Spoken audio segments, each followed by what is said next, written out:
AI writing instructor, and she's still in beta, and she is now in the app. And so the first thing I want to talk about that everybody asks me about with our use of AI is how we ethically use AI at Fictionary. So there's two things. One, we never use anybody's manuscript for training. Your manuscript is safe with us. It's just behind the scenes. You see it. That's it. If you want me to see it, you got to give me your password. So even I can't see it. We don't use it to train.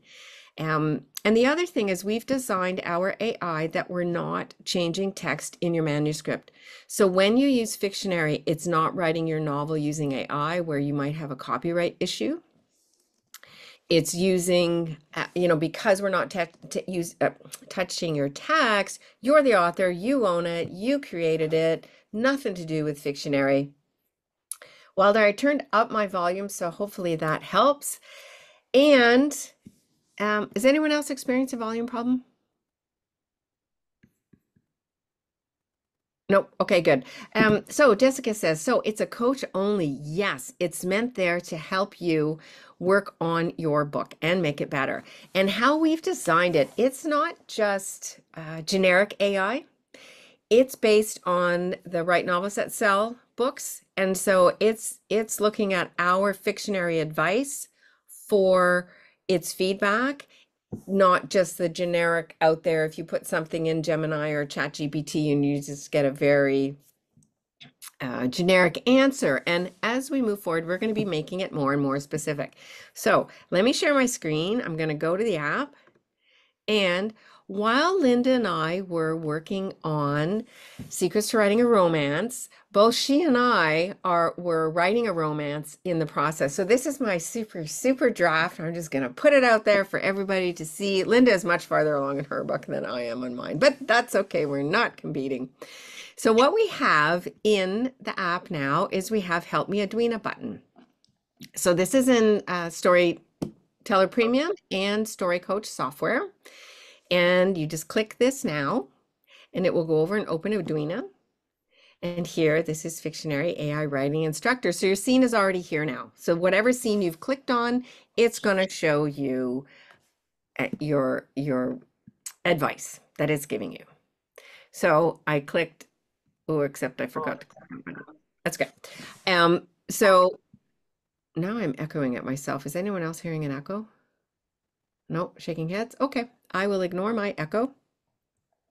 In Edwina, the first thing you get is an evaluation of your scene. Linda, can I ask you to admit people for me? Thank you. So you get a scene evaluation. So this one is good. Now I've worked on this one a little bit. It's by no means perfect, but it's coming along, and you can see what Edwina is doing. So it's evaluating the scene as a standalone scene right now. And it's looking at the clarity of stakes, which is fair here, pacing and flow, emotional impact, intrigue, tension and conflict, and originality of conflict. So first thing I want to say is don't get stuck here. It's very easy to get in a loop and go, oh, I want an excellent, I only got a good, or etc. But you still have to judge your book for its quality. This is going to give you advice to make it better. And we don't want you getting stuck on, I'm only at a good and never leave a scene. So please don't do that. It's easy to do, but don't do it. Then we go to Edwina suggestions, and what Edwina's here is doing now. So this was the evaluation, and now it's giving you suggestions. We've broken this into two areas so that you can read the first part. Maybe that's enough to start working. And so here we can see it's telling me for clarity, clarify Amelia's internal conflict. Is she truly doubting the wedding, or is she just stressed? And that's interesting. You think, oh, I should clarify that. That's something I can work on. Then we can have more ideas. And here, this goes a little bit deeper and gives you the same fields, but allows you to go down to that next level. Then you can hit this copy button. And here, when you copy that, if I go over to this tab back here, I'm just going to take all of that and I'm going to put it in my scene notes within Fictionary. So now I have this on a per scene basis, and I can keep it as much as I want.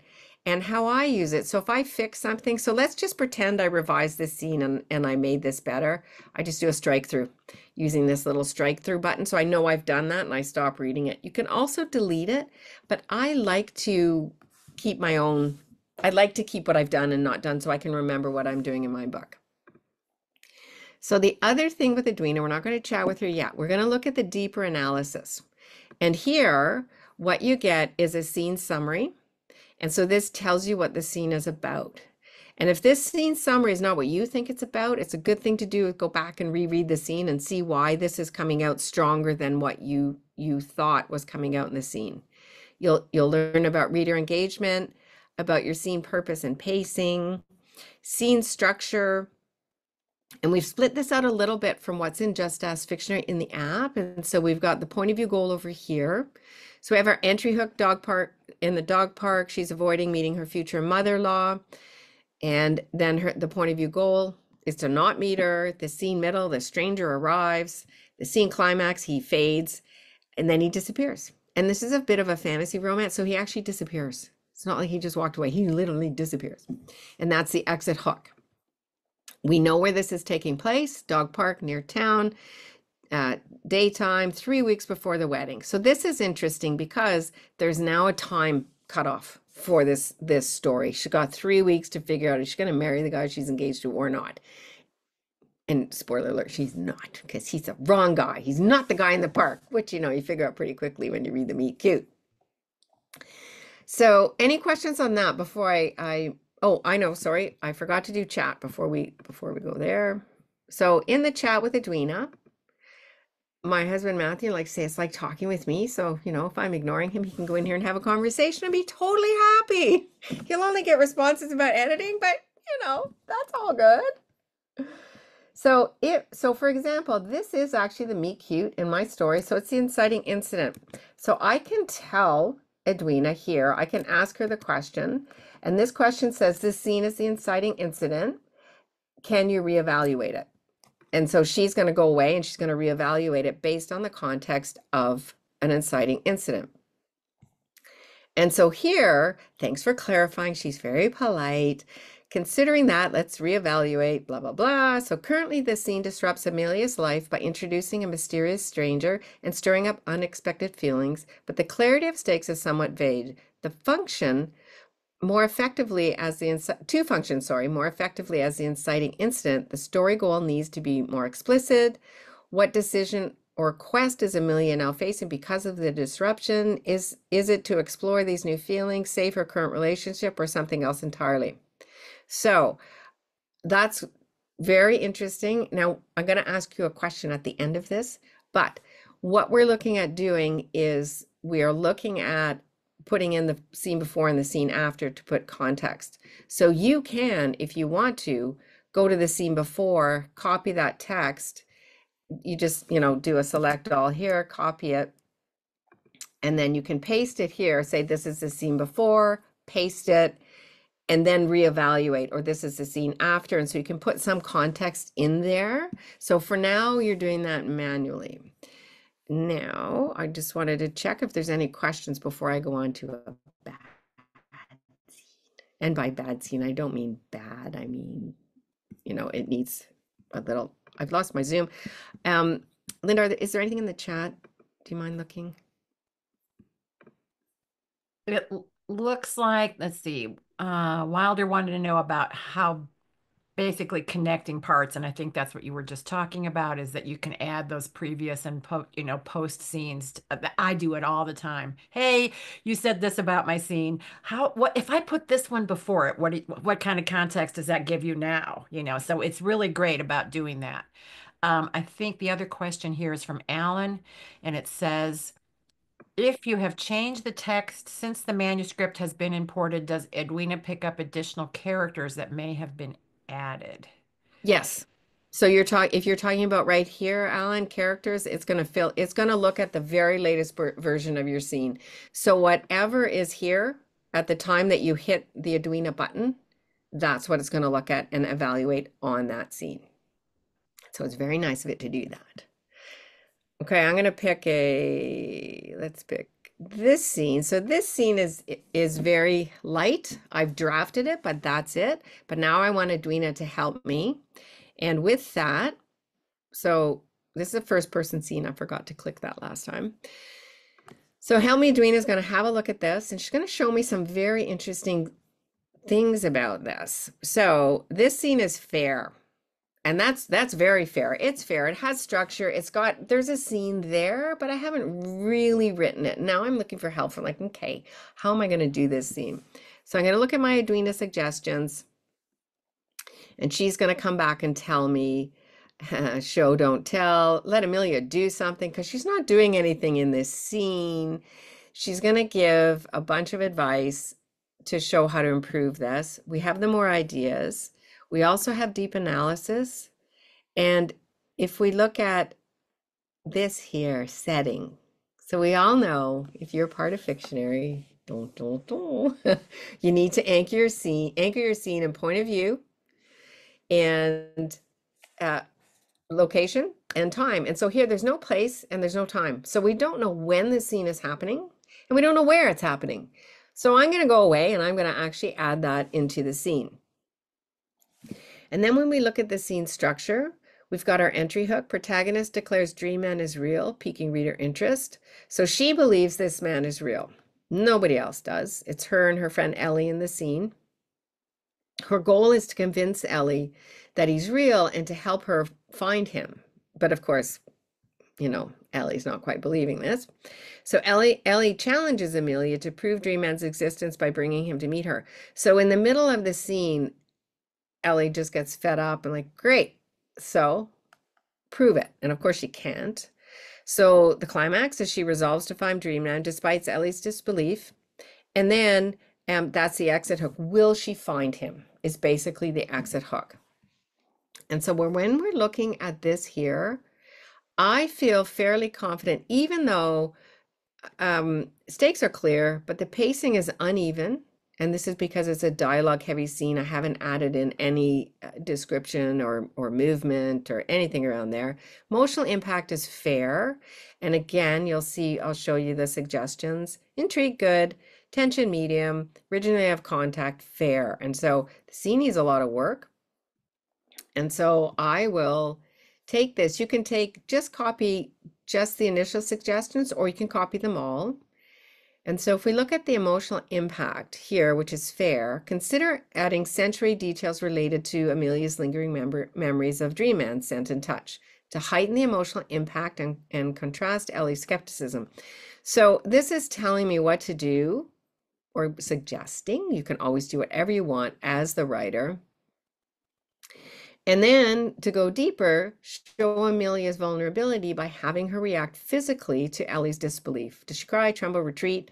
So you ground the emotions in action, which, you know, we all know how to do, but sometimes we forget. So because there's so much work on this scene, I'm going to go ahead and get my next question. And this question to Edwina is, what is the most, and you can word your questions how you like. But what I've chosen to ask is, sorry, I got stuff in my way, is what is the most important change to make to this scene? So we see what she says. So it's to address the pacing and flow. As noted in my analysis, the pacing is slow due to repetitive dialogue, which stalls the scene's momentum. So I'm going to go back and look, where did I have repetitive dialogue? That's really great. Consider varying the dialogue or adding sensory details to create a more immersive experience. So then what I would do is I go back and poke at her, okay, define this a little bit better. And you know, you can rewrite the scene and try again, of course. And you can just keep chatting with her until she, you know, you feel like you have enough information. So I'm just going to go over here to the chat now that I found my chat. Marita says, in pacing type, if you have 3 introspective scenes in a row, is that bad? 3 scenes with dialogue, is that bad? That's a great question, because you want to start looking at your balance of scene types. And if you slow down too much for just introspection, the reader might but not necessarily might get bored. And so if you're in a book that is a psychological thriller, for example, there's a lot of introspection because the person usually doesn't know what the event that happened, and they're trying to find it in themselves, and they don't know why. If you think of The Woman in the Window, I think was the book where her daughter's been killed in a car accident. The whole way through the book, she doesn't remember that. And so introspection scenes are very important in that book. And so you might have more. If you're writing a straight up thriller, you're not going to want to do that. So you have to know your genre a little bit and reader expectations. But if you as the author start thinking, ooh, I have too much, you probably do. And don't ignore your inner thoughts that are telling you that might be an issue. So, okay, so that is that. Now, I just want to remind everybody, for those of you who are not in the Fictionary Premium or Fictionary Story Coach, oh, I think I'm going to have to stop share and share again because I want to share. I want to share the app. Here we are. Okay, so you can find Edwina on the side here. So in the Get Started space, so right now I'm just at the home page in the community. And you can find Edwina here. And here, you just click this button. You use your community email address, and it's going to send you a login link. And you get 7 free tries of this, so don't waste them. You know, pay attention, copy and paste all of your feedback, keep it with you so that you can still have it. Okay, so follow-up question. Hang on, I'm going to just stop sharing now. What time are we? Okay, I'm going to stop sharing now. And follow-up question, what kind of pacing types will Edwina give me, and how many are there? So the pacing types are basically action, dialogue, thought, description. She might come out and tell you sequel on it. You know, it's going to depend on your book. And if she starts finding a book that's very heavy on dialogue, for example, it'll start pulling that out. Okay, so Francesca, this is a fabulous question. So here is, okay, I have a question for everybody, and I just want to ask it in the context of this question. We are looking at updating Edwina as quickly as we can and just putting out new releases. So do something, next release, do something. And we have a choice right now. And the 2 things we're thinking of based on feedback from everybody. So one is have a button that you can click that basically says universal genre. So it covers everything, romance, fantasy, or mystery, and these are based on the books, the Write Novels That Sell books. So we would have a drop down that you select, that's your primary genre. Or if you're evaluating a subplot that's a romance, for example, for a particular scene, click romance. So that's one option to do that. So the feedback you get will be specific to a genre. The other option is, do we put in automatically Edwina refers to the scene before and the scene after. So when it's evaluating a scene, it's always doing it in the context of the scene before and the scene after. We're not yet at putting full manuscript in. That requires a whole bunch of development for a database, etc. So we're trying to do this in pieces to just continually add improvements to it. So my question is this.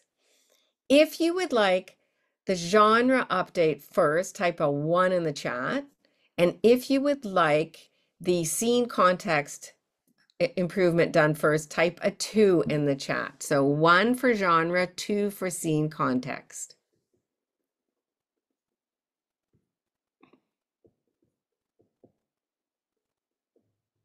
I'm going to have to go back and count all of these up later. Okay, there's a lot. Everybody's opinionated. Fantastic. Troy says 0. I didn't give a 0 choice. Oops. Change my screen there. Okay, I can't even tell. There's so many in there. I can't tell if it's one or the other. But what I am going to do, Marita says, will there be thriller genre later? Yes, Lisa Taylor and I have that on our list of books to co-author. But before that book, we're going to be writing Secrets to Writing a Subplot first. I know it's Connie one. I can see, I can actually see you there. Okay, fantastic. So let me just back up. Okay, so Maria says one because you can put in before and after manually. Yes, you can. That is true. Okay, all right. Now I gotta go back before all of this. Yes, I am sending out a recording to anyone who RSVP'd. Absolutely. The premium membership, yeah. So our premium software is $39 a month, and our regular software is $29. And you can do it manually. Nope. You can do it monthly or annually. And if you just go fictionary.co/pricing, you will find our pricing page. That's a great question. Okay. Got to get to the bottom. Okay, Joanne, I thought it said howdy. It says, why does first person point of view change Edwina's evaluation? The reason that's important for Edwina is usually if it's not first person, the person's name is in there. So Linda just took a sip of her milk. I don't know why I said milk, water, coffee. I don't know. I don't even know what you're drinking. So there we know it's Linda is the point of view character. When it's in first person, Linda's having Jack Daniels as the main character. When it's first person, quite often the software can't pick up who is the protagonist because it's I. And so there is no name there. That could go scene after scene after scene. There's no name. And so when you tell it it's first person, it can understand the context of who the point of view character is for that scene.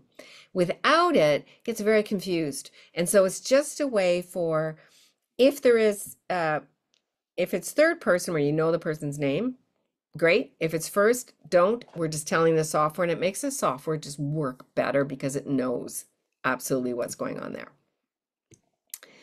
Okay. Okay, Dan says, one, so maybe Edwina will recognize romance and not keep judging originality of trope as fair. Yes, and that's the exact point of it, because in romance, people love tropes. We all love reading about a trope. So of course it's familiar and it's not that original. And so when it gives you that in a romance, you think, okay, that's fine. But once the romance book is in, then it's going to look at that and go, okay, that's totally fine. And so you can ignore that. So for now, you have to understand the context of the book you're putting in, and when it's universal, it's looking at that and thinking, well, that's a trope. Well, and you know what I do with that is when I see that, I go into it to the chat and I remind Edwina, like, hey, this is a romance and we lean heavily into tropes, and she'll go, oh yeah, you're right. Okay, that's better. That helps me to reevaluate that piece of it. The other thing that I wanted to tell you about is I teach the romance class and I've been revamping it to reflect what Christine and I wrote in the romance book. And so I am creating, along with the class, I'm creating an outline for a new story. And I realized, oh, I need an external plot and I didn't have one. So all I'm doing when I outline is just an event. She meets him at the dog park, whatever. And so I fed that into Edwina, and Edwina, of course, said poor because there's nothing there. But then when I went into the chat, I said, okay, here's my 5 story arc scenes for my internal. Help me with this story to come up with an external plot. And she helped me. She gave me all these ideas, and I chose what I wanted. And now that's going to be part of tomorrow's class for romance. So thank you, Edwina. Yes, that is awesome. Oh, Edwina doesn't like dark fantasy pacing. Devon, can you come off and tell me what that means? Every time I go in, I've gone and researched it. The pacing for dark fantasy is you do start somewhat a little bit slow to kind of set the scene, and then you get into this big, all that stuff, the emotional stuff and all that stuff, and then you come back out of it on a little bit of a slower pace. But Edwina, she's like, no, you can still do it. I'm like, oh, girlfriend.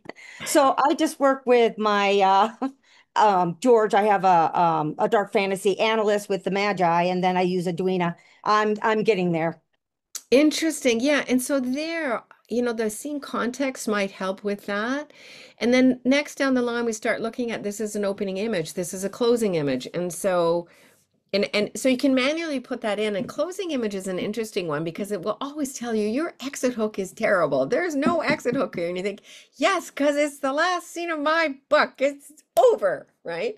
So when we start adding more context, that's going to help it figure out. And in the meantime, because I mean, you know enough, you've been around Fictionary for a long time, you know enough to go, this is my lead up to the inciting incident. Edwina knows what that is.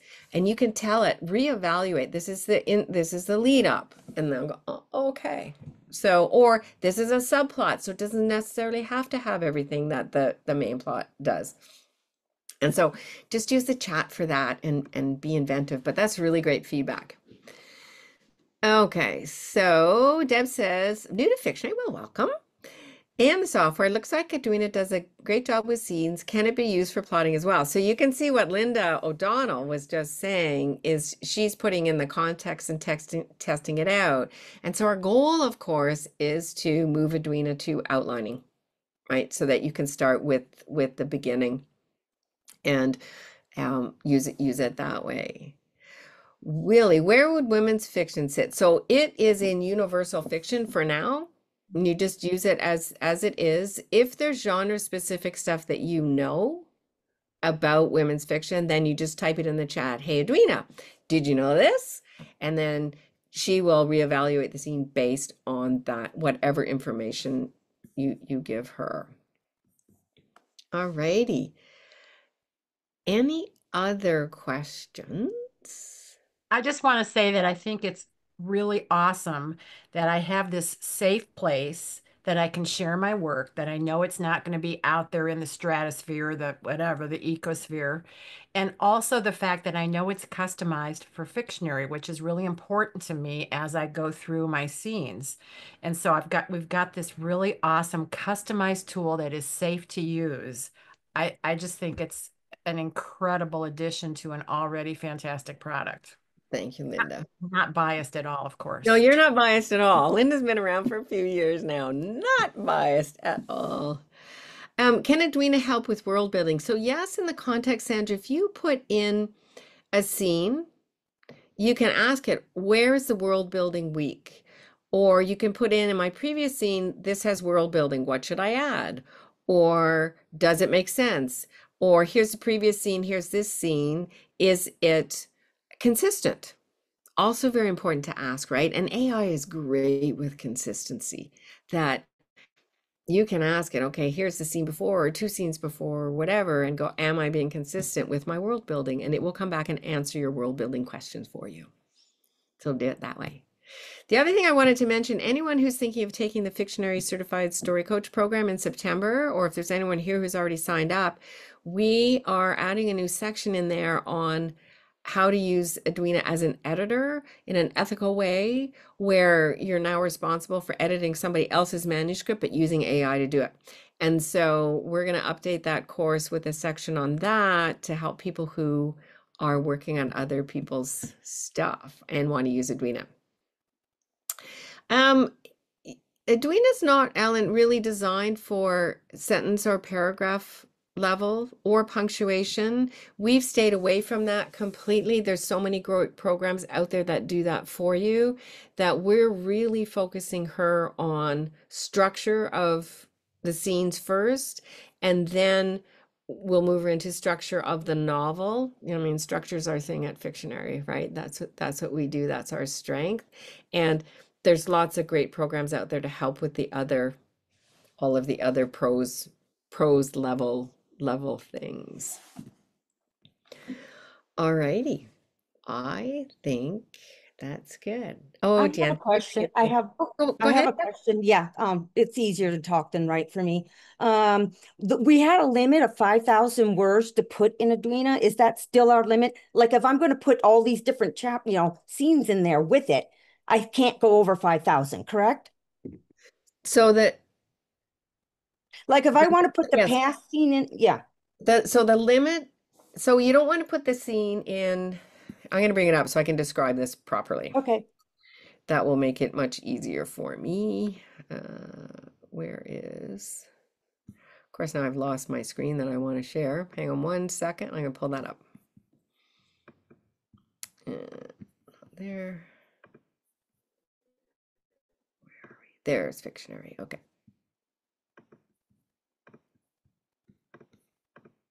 Okay. So when you use Help Me Edwina, it's looking at this scene and it's going to take that and it's going to put this here. This is where the 5,000 word limit is. And when you go into chat, so we'll just do Help Me Edwina so we can use chat. And we go over to chat. So here's where you post previous scene, pretend I copy and paste it. I would paste it here and then next scene. And so you post it here. And so you don't hit that limit. The limit is over here.